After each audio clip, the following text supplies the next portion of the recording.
Hey, this is H1, and we're about to be running it back with another episode, bro. Wow. Fourth season. This is crazy. This is crazy because we're on the fourth season. Do y'all understand? Let me get you a clearer perspective, my boy. The fourth season is about to be popping.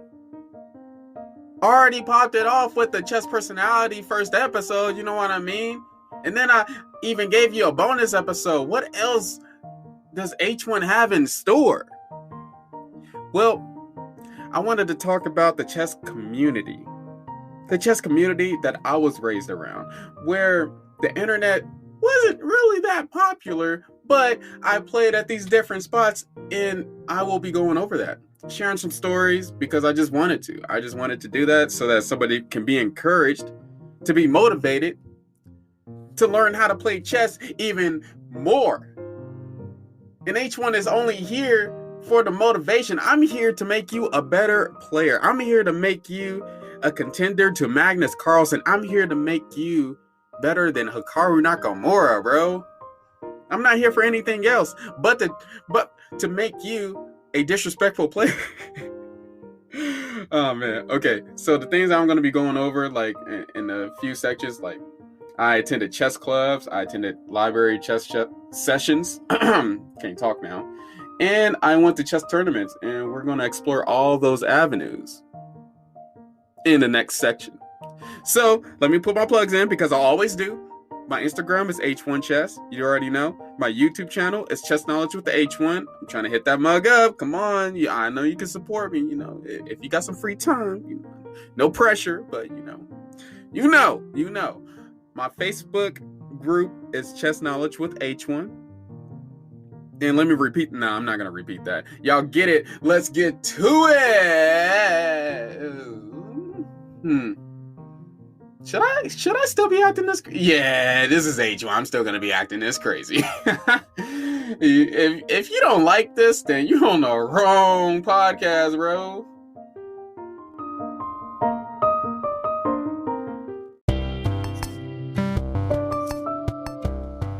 Hey, this is Chess Knowledge with H1, and the sponsor of today is Anchor. You know what? Have you ever wondered, man, I just want to talk, and I want people to listen to me, and I don't even know where to start. Well, H1 would suggest Anchor. First of all, it's free. They have their own creation tools so that you can record and edit your podcast right from your phone or computer. And now they have this new feature where you can add any song from Spotify directly to your episodes. And plus, one of my favorite features, Anchor will distribute your podcast for you so you can hear yourself on Spotify or Apple Podcasts or many more stations. And then, plus, you can make money from your podcast with no minimum listenership. Man, I almost messed that up. Okay. And then it makes everything simple for you since everything is in one place. So this is the thing. If you want to start your podcast right now, download the free Anchor app or go to anchor.fm to get it started. Anchor.fm to get started. Thank you for listening, guys. H1 out.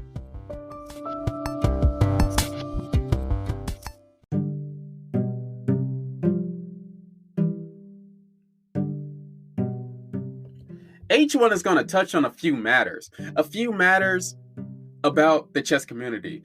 And I'm going to give my perspective on the chess community. Now, this was before, let me see. When I started chess, it was 10 years ago. So this was before all the drama that's been going on the internet with everybody else. What was the drama that was I don't even care about the drama. But this was before all that.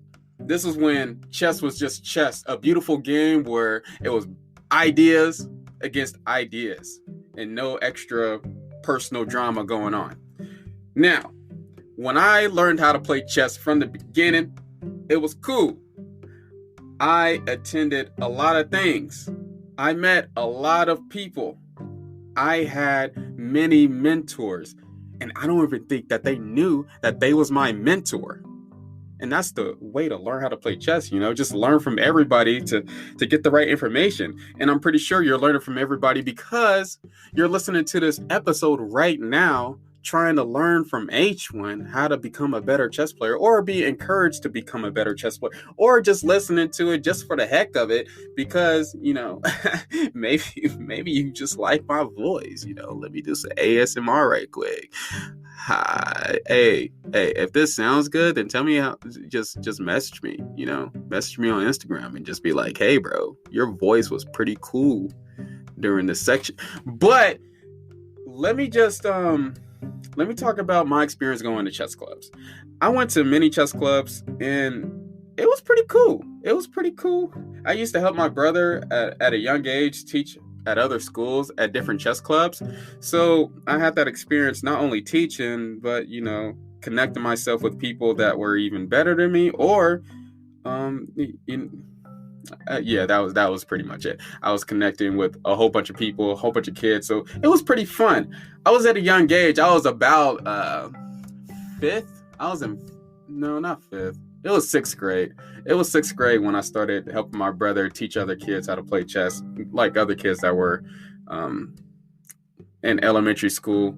While I was in middle school, I thought I was a beast in middle school, but I wasn't.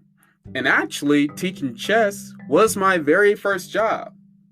You know how much I got teaching chess at middle school? You know how much I got, bro? On the down low, I got about like $75, bro, a month, and then it stopped. It was cool. It was a cool little job, and it was dope. And actually, that was even with my brother when I started getting money, because I started getting money when I was working with this older gentleman. We're gonna call him we're gonna just call him Dale. Now, when I started working with him, I was in 8th grade. Now, my brother Patrick, I just wanted to hang around him, and he definitely took advantage of that.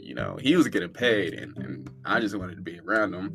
And yeah, I was teaching with him, and it was a lot of learning lessons. It was a lot of things that I learned just from seeing my big bro teach. You know what's good for your chess?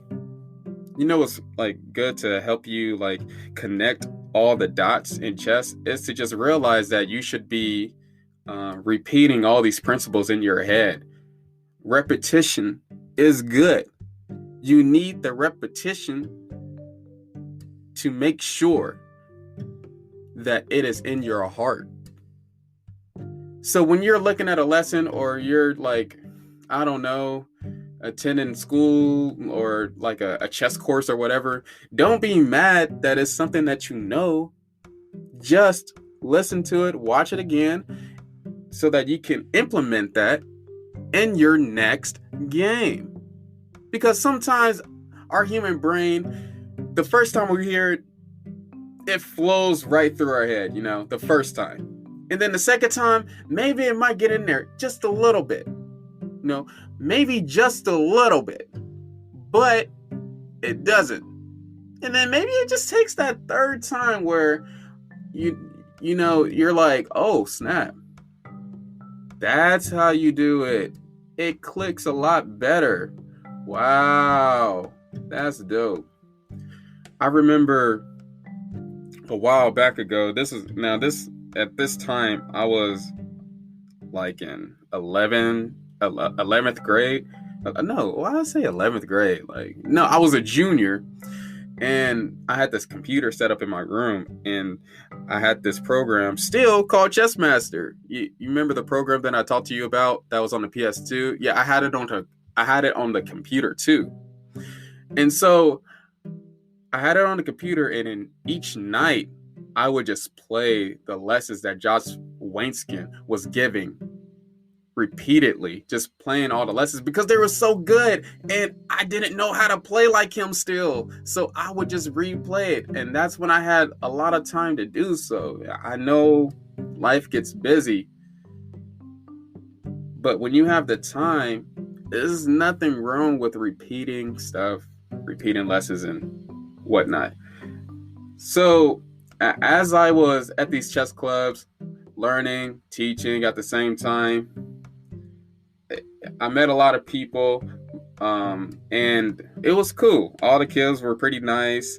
Usually, when you're in a chess club, the majority of kids are like majority are pretty decent, well spoken, smart, and everything. You get the whole package. Not saying that if you don't play chess, you're not smart. That is not what H1 is saying. But they was well mannered. You still have those bad kids that's like wanted to chuck a piece down the hallway or chuck a piece across the room. But then you just like give them the right amount of discipline, put them in timeout or whatever. And I wasn't doing that. My big bro dealt with that. But as you see these kids transform, sometimes I had the privilege of seeing these bad kids just transform into like these obedient kids, that could take over the world if they wanted to when they grew up. It was a special moment. And just meeting the parents, how nice they were. They were super supportive, and their kids learning how to play chess. Even though it wasn't really that popular where I grew up, which was definitely in the inner city of Kansas City, it wasn't really that popular. So yeah, it was cool. It was dope. Now, the first chess club that I was a part of personally, was at my high school. Throughout my middle school years and throughout the rest of my life before high school, I was never part of a chess club. There was some teams that wanted me to be on their team, but it really never panned out. Usually people make false promises and things of that nature. But anyway, I had my first chess club in my high school. I still have those friendships. I still talk with them on Facebook. The team is connected. And when it wasn't chess club time, you know what we did? At my school, we had these I forgot what they was called. It was every Friday, these fun Fridays where we would get together and play Yu-Gi-Oh! And Super Smash Brothers, and it was dope. It was dope. And then we was so nerdy that we wouldn't even play the original game of chess. We would change up the rules a little bit, where we would play different variations like Fisher Random. I know everybody knows about Fisher Random or 960 chess. You can look that up on a computer, or if you want to think about like a fun game to play with your chess team or chess club, or with just family members, there's this game called Absorption Chess. Now, Absorption Chess was pretty fun because every piece that you captured, then the piece absorbs the piece that you captured moves, So if a knight captured the queen, that knight can move like a queen and still a knight too. It gets really complicated really fast. There's two types of absorption chess. There's one where every piece can absorb like a piece, even a pawn can move like a queen and stuff like that, and it gets crazy after that. And then there's a variation where the pawns can't do that. It's pretty unique. It's pretty unique. We was always playing Buckhouse, and it was a pretty positive chess club. We really didn't have any drama. We had a international master come in one time and play all of us in the Simo. I was mad that I lost, and I still am, because I should have won, since I'm like the coach and the player, and I've been playing chess for a while. And I was like, bro, like, why wasn't I experiencing this when I was in my younger years? Why couldn't I play you in my younger years when I was in my prime, bruh? But I digress. You see how when you're a chess player, you just always remember the losses? It's a horrible feeling. It's horrible. And I just cannot explain why I remember all those losses. And then he didn't even want to play me afterwards. Like, I wanted to play a few blitz games. This is my personality, okay? If I lose to you, I want to play you again. And I'm going to learn each game. And I'm going to just calculate even more and put in the effort even more to get the result that I want. All I want is that one win. And that's why I'm pretty confident that, if I had more opportunities to face these grandmasters, then I'll take them all down. H1 is going off the walls, bro. H1 is going off the walls. But anyway, I digress. That is my experience at chess clubs. So, in the overall thing about a chess club, what I've seen community-wise is that it's really positive. The parents are pretty cool. There are some parents at tournaments that be doing too much, but at the same time, they still love their kid with their whole heart, you know? So you really can't be mad at somebody like that. Even if they are acting like a Karen or whatever term that is out here right now. And it's still cool to see how the parents is just part of the kids' lives and how the kids are gaining new friendships, getting out of their comfort zone. Because I've seen shy kids become very extroverted, and it's a beautiful thing how chess brings people together. Just to end it off in a soapy manner, okay? Next section, H1. Next section.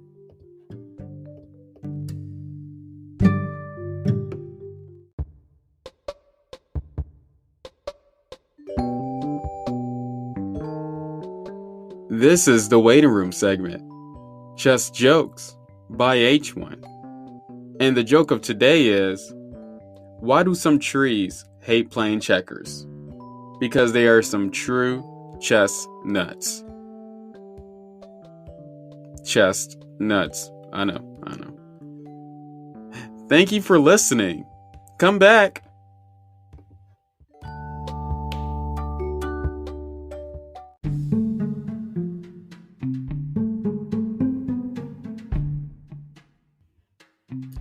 Hey, are you back? Are you listening to me? If you are, then please. And I never really do this. I usually just get into stuff, you know what I mean? I usually just get into stuff without even mentioning. Oh my goodness, I just bit my tongue. Like, seriously, I just bit my tongue. It was pretty bad. I'm gonna have to drink some water. I'm sorry. These episodes are really real. It takes a lot of effort to do these in one take.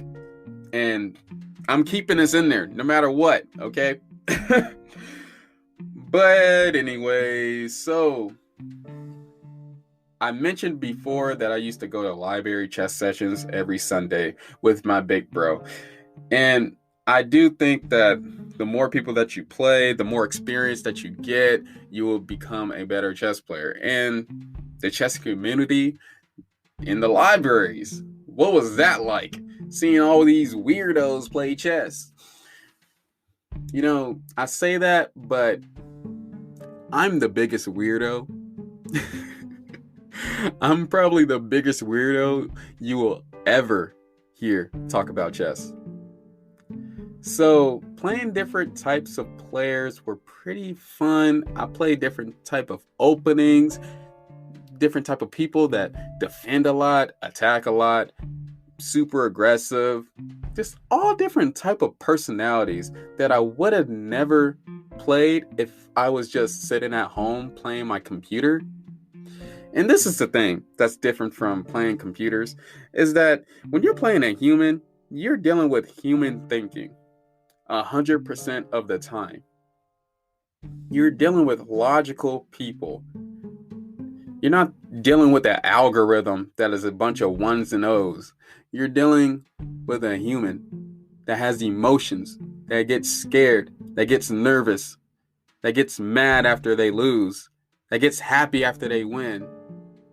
And the more people that you play, the more you will have experience and knowledge in beating these people.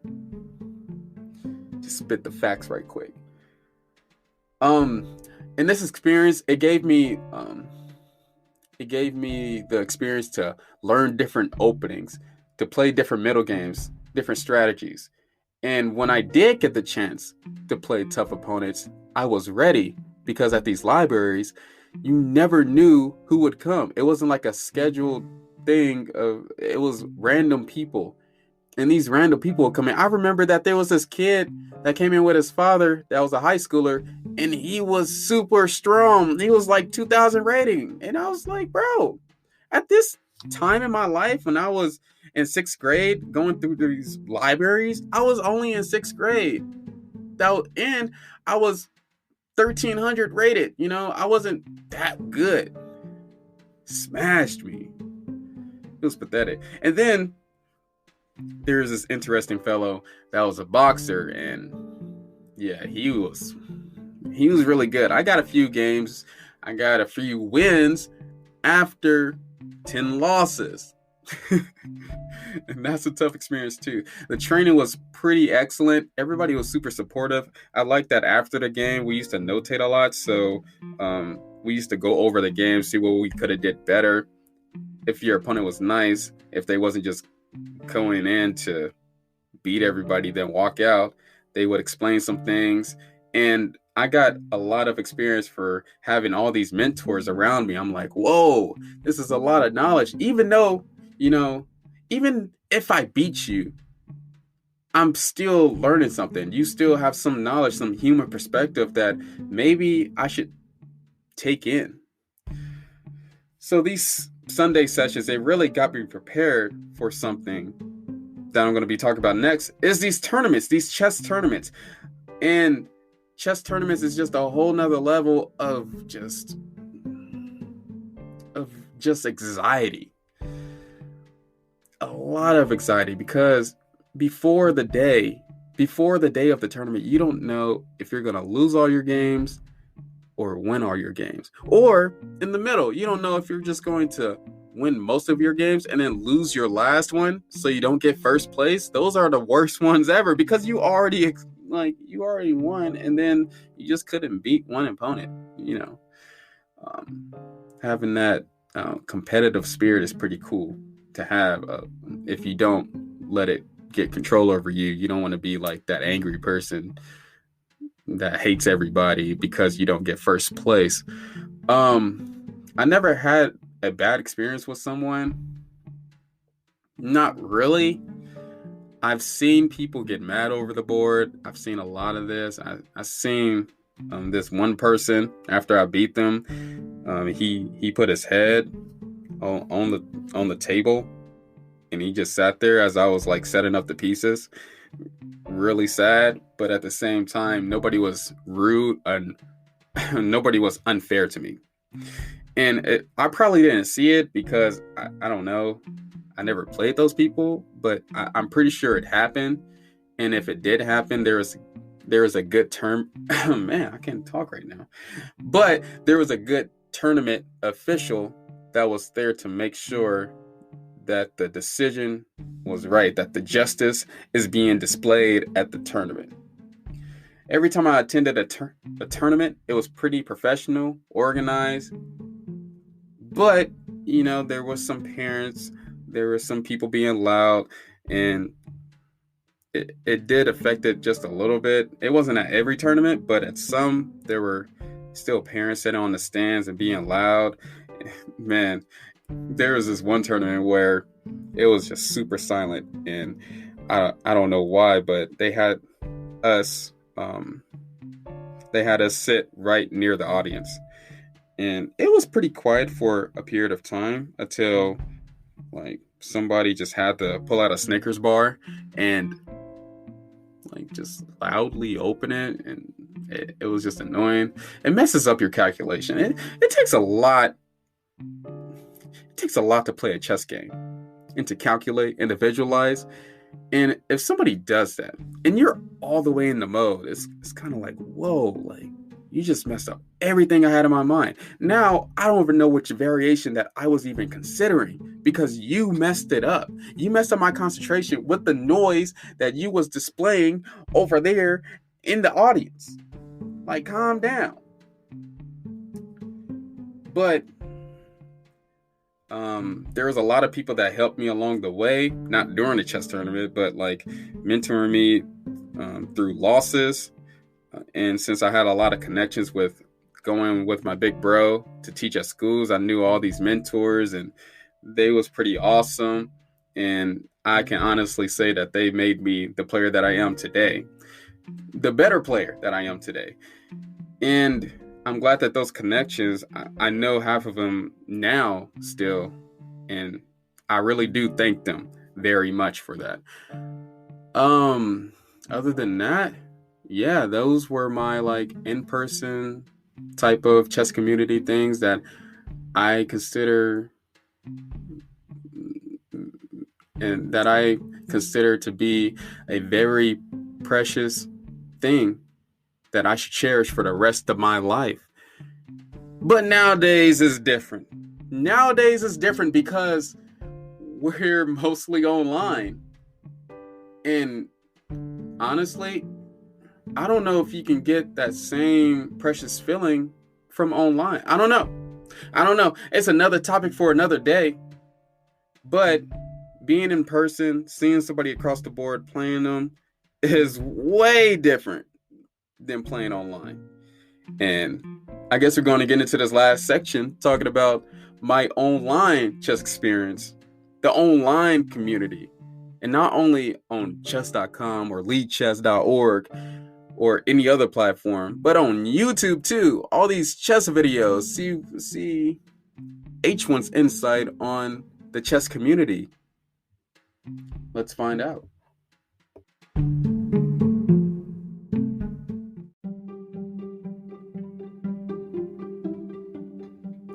So, as I was listening to myself, what I was saying in the last section, I've noticed that I really never got off my chest what I was going to say before I bit my tongue. So this was what I was going to say. So, I don't want you being anxious over there. It was like, what am I missing out on? H1's going to say something. Why didn't he say it? I was just going to say, please follow, nothing too serious. Just please follow the podcast so that you could be notified about when I do an episode. That would be very good on your part if you did that. And you know who would appreciate you the most? Do you know who would appreciate you the most? H1. Okay, let's get on Chess Online, the Chess Online community. And let me just say this, that it's ruthless. And if you don't find the light in the Chess Online community, you will get eaten alive because there's a lot of rude people on the Chess Online community. Let me explain right quick. Have you ever played chess with somebody and you beat somebody like every single game and then they tell you or message you to kill yourself? Like, why? Why is people so rude? Why is people so mad? Why are people so negative? Misery lives with misery. But you got to see past that when you're looking at the Chess Online community because it's not all about that. If you just look at the negative, then you're just going to see negative stuff.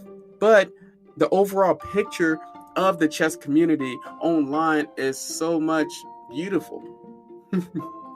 It's so beautiful. And I used to hate on the Chess Online community so much when I was doing all these tournaments and stuff. But since I'm solely online, then I really got to see in these recent years how good it is. And honestly, it's better than what it used to be 10 years ago. A lot more opportunities, a lot more people you can connect with. Just based on my Instagram, a lot of you who listen to this podcast, y'all are really supportive. Y'all are really nice, and I appreciate the comments of you saying that y'all enjoyed the podcast. And I talked with some of you. Some of you just got into chess because you seen the Netflix movie called The Queen's Gambit, and some of you just stumbled on my podcast just out of random, just chess knowledge with H1 on your phone, which still surprises me because it's kind of wow, that's interesting that my podcast is getting pushed out there to you who wanted to listen to something maybe on your car ride to work or just in the house or with your kids. I don't know, but it's pretty awesome. It's pretty cool. I love the chess community. And let me tell you why. There's chess groups. There's chess memes, which I love those too. And when the chess drama was going on and I was really hating chess at that point, I'm like, dude, what happened to the chess? There was still light into it because it brought a lot more people into the game. And now that I think about it, every sport has drama. Why not chess? Why not chess have drama? I know real people are dealing with stuff, but if you're gonna put it out on the internet, then hey, my hands are tied, man. You should expect that you're gonna get a real big backlash. And business-wise, I don't know. It's a lot of stuff. And man, yeah, I'm not gonna comment on that because I don't know any of these people. And I wish I can know some of these people because I really want to. I want to know all of them. I don't care about what beef they had. I just know that they're all human. And since they're doing chess full time, they are really good people. And I appreciate them because I don't know if they knew, but people like the Botez sisters, I've been watching Chess Brawl for a while. I've been watching Ben Feingold, and even like all these people, Hikaru Nakamura, all these people, Magnus Carlsen, like lessons from all these people.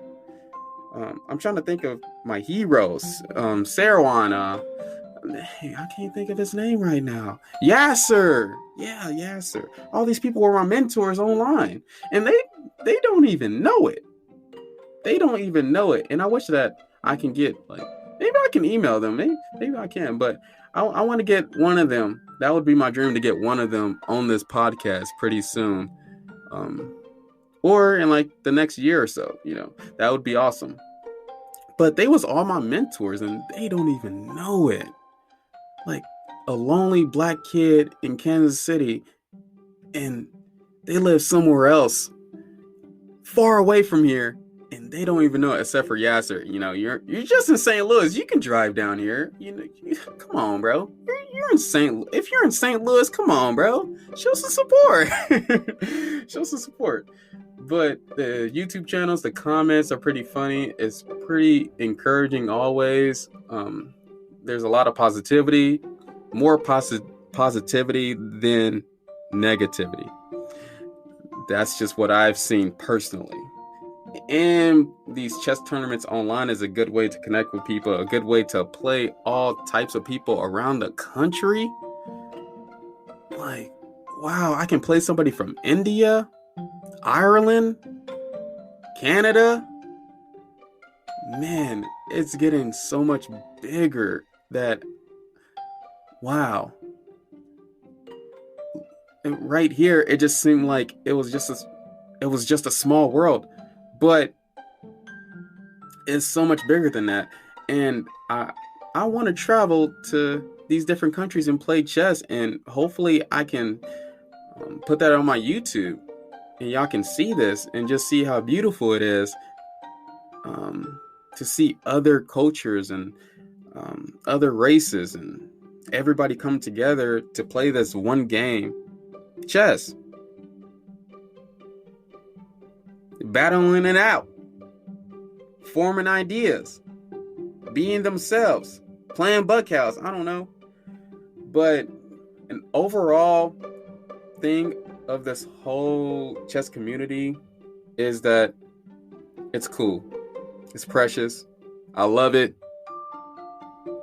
Nobody's going to take me away from it. Not anytime soon. And hopefully you can see it too, that it's much more precious than you think. It's a lot of love that goes around. Yes, I said it. I used the L word. It's a lot of love. Even if you don't think that it's love, it's a lot of love that's going around. Look up the meaning of love. Look it up. See what it is. I love all y'all. All you who listens. H1 do. Y'all are the H1 fam. Woohoo! Oh, snap. Okay.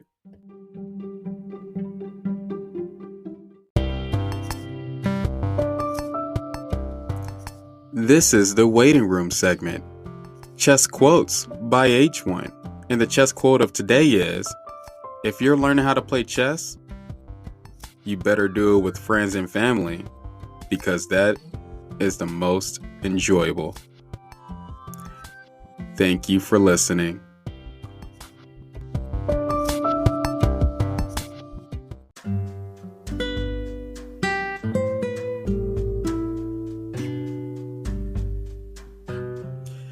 Hey, this is H1, and I would just like to say thank you for being here. Thank you. And another thing too, hey, make sure that you're notified. Make sure that you follow.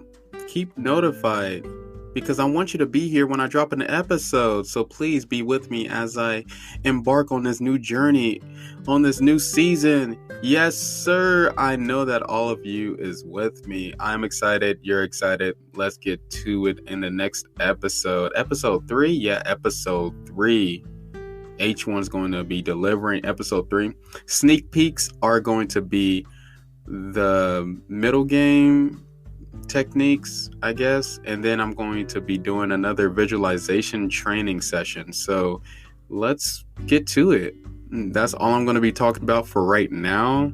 I will get into it a lot more in the future. Okay, thank you.